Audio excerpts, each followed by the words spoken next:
Do you guys want the best settings in Chapter 6 in 2025?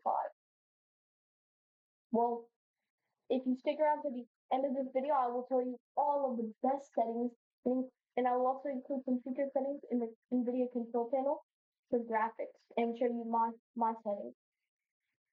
And always make sure to like and subscribe and turn on notifications. Display settings, and me personally, I love to use the full screen one. You can use Windows full screen, but I recommend for like stretch or not stretch, for stretchers and what's it called crosshairs, custom crosshairs. But I would not recommend using Windows. Windows is just causes so much delay, but it's not as good. It's not worth it. And obviously keep your resolution at 1920 by 1080 unless you have like a really low end PC. I recommend putting it on 1600 by 900. But definitely don't go lower than that, or else your game will look like an absolute potato. And there's another way to make your game run a little bit faster on the low PC, and I will show you, and that'll be down here for your resolution, but we'll come to that. Obviously, have VSync off. It's not worth it, but yeah, well, it's not worth it. Basically, it doesn't. It gives higher frame rate, but can result in horizontal scrolling, so I don't think that it's worth it, but I mean, even if it gives higher frame rate and better input response, I don't think it's worth it. And obviously, because I'm using a 240 hertz monitor, my frame rate limit is a 240 FPS, and my rendering mode is on performance mode. And now moving on to the graphics settings. My brightness is at 150. My user UIC is at 1x. My colorblind mode is at bright mode, and strength would be at 10. And my user interface left would be off. Moving on, we have graphics quality, which is this is performance mode graphics quality. I recommend putting them on near, or putting view distance on far, and putting textures on low and meshes on low. I do not recommend putting them if you have a low end PC. I do not recommend you putting them on like high or epic and high meshes. It will just absolutely blow your PC up. And Nanite virtualized geometry is not. It's just for shadows, so I don't use it. It creates a lot of delay and less FPS, but it makes the game look smoother. And 3D resolution. This is the bar I'm talking about that is kind of connected to resolution. You can change to whatever you like. Like, so I recommend putting it on 75 because on PC, everything will look a little like pixelized, but other than that, it looks pretty. Everything else will work. I just don't recommend putting anything under 60. That's how I would say. But or you could also put it on 0, which is the same as 100, but it doesn't. So if you put it on like 1, your game will actually look cursed like that. You would not want. So I like this 100. Moving on. Now we have the FPS and record performance stuff. Make this on disabled. This causes so much of delay. It's useless. It's not worth it. And show FPS I leave it on. Moving on to my audio settings, you guys can copy these down with this slowly filter. Also for sound quality, I keep it on high. Like if you have a low end PC, keep it on low, but if you have like a good PC, then keep it on high. And yeah, that is all my audio settings. Moving on, we have my voice chat settings. And then we have like, so I play on Central, even though I'm on East, I get less food on Central because I'm closer to Texas than I am to uh, New Jersey, so yeah. And here's my movement and stuff, combat,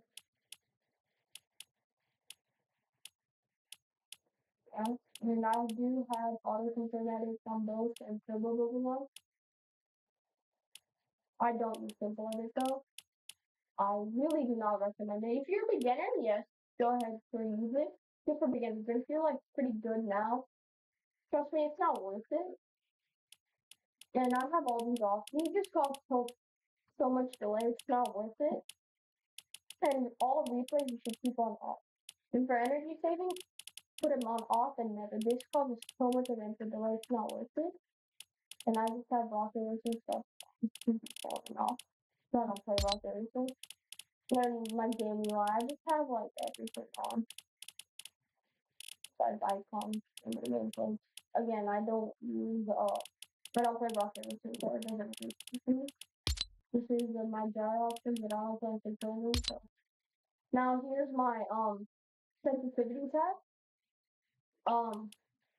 My x-axis is on 6.3.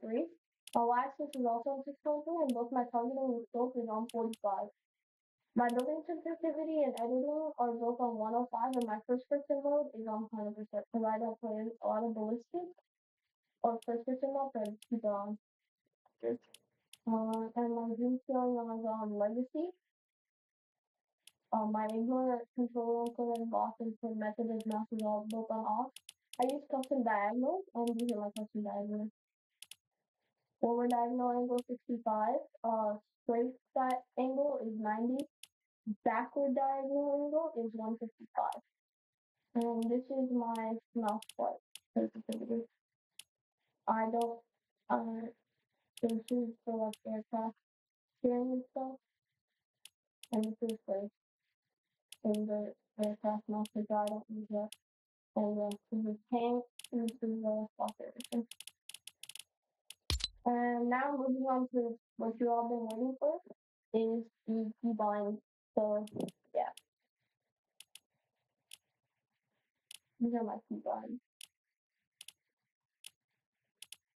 I just slowly scroll through them to guys. You guys can pause the video anytime you want.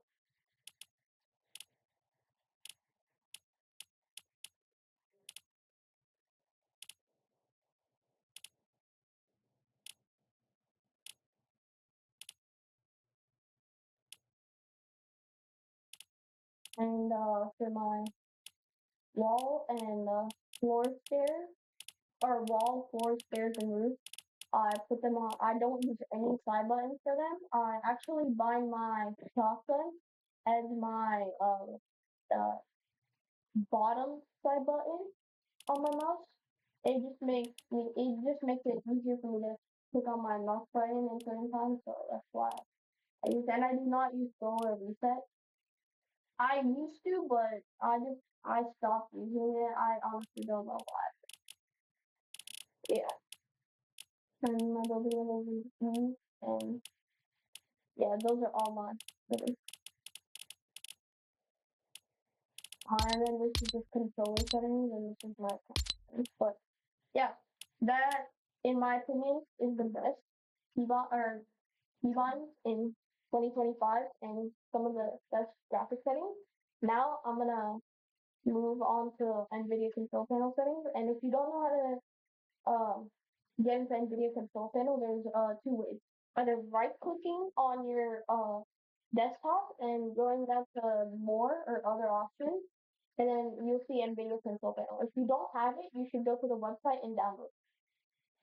If you have an NVIDIA GPU, obviously, but if you have an AMD GPU, you have to use the AMD software, which I'm not familiar with. So we're gonna be using the uh, NVIDIA after this. Then we have NVIDIA control panel open. You wanna first go to adjust desktop color settings. So what I use for my color settings are brightness at 30, contrast at 60, gamma at 1.2. And down here I use digital vibrance at 50 and hue at 0. And I put this on auto select. It's recommended. And then afterwards you click apply. Here's some images that you can look at to see the color differences. And then moving on. You go down to I'm pretty sure it's adjust video color settings. You go down, you can change these as gamma, advanced. It doesn't matter. So I use with the NVIDIA settings, not with the video player settings. This is it just like organized. It's not really worth it with it's better to use it with the NVIDIA settings. You can customize it. So for my brightness I put at 17, contrast at 78, hue at 250, and saturation at 67%. And then after the after super flash settings. And yeah, so these are the main settings that I think will help you improve in Fortnite, and they're the best settings in 2025 in chapter. Thank you guys for watching. Make sure to leave a like and subscribe and comment down below what your favorite skin is in the battle pass.